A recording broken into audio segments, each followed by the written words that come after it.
Hello and welcome to Acoustic Review. My name is Ben Morgan Brown and today I'm looking at the FKSE Naked from Faith Guitars. The Saturn is a square-shouldered dreadnought model and features a solid Engelmann spruce top, solid Indonesian mahogany back and sides, a mahogany neck with an Indonesian ebony fingerboard, and a 43mm spaced new bone nut. The entire guitar is finished in Faith's two-stage satin finish. Electronics are provided by a Faith branded undersaddle with a side-mounted preamp, and the RRP is £559. The Naked series from Faith aims to strip the acoustic guitar down to its bare essentials without sacrificing tone. So let's have a listen to the guitar now and come back afterwards for my thoughts.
My first impression of the guitar is that it really is stripped down.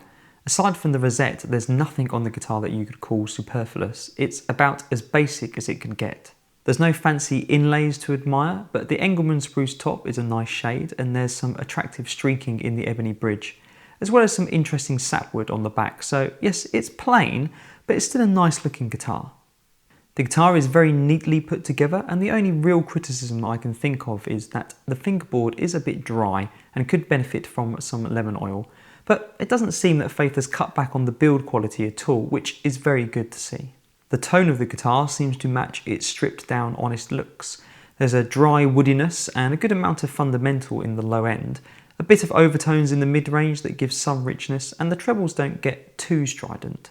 There's a little bit of tubbiness to bass notes, but that could be the strings, which do show some evidence of having been previously played. And I think a new set of strings would liven the tone up a bit, but even as it stands, the tone does have a comforting warmth.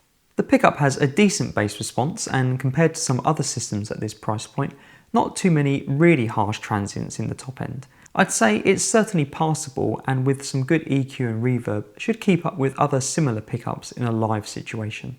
The neck is a pretty generic slim C that I can't imagine many players would find offensive, but I also don't think many players will fall in love with it. It certainly didn't hamper my playing, and the satin finish should shine up over time and provide a nice feel for the left hand, but overall it's a pretty unremarkable neck. In any situation where a player might want a dreadnought tone, playing backing for other musicians or accompanying themselves singing, then I think the unassuming sound of this guitar would work. I don't think it has the volume or punch to be a bluegrass lead guitar, and it might be a bit dry for players wanting a richer sound, but I think it's certainly versatile enough to handle most playing styles. £559 seems a fair price for this guitar. I don't think it's an absolute bargain, and to look at it you might not think you're getting a lot for your money, but what I think you are getting is the knowledge that Faith are putting their money into the really important parts of the guitar, solid woods and good craftsmanship. And that's something you might not get with other flashier looking guitars at this price point. I hope you've enjoyed this video from Acoustic Review. Please subscribe to keep up to date with new videos, and I look forward to seeing you again next time.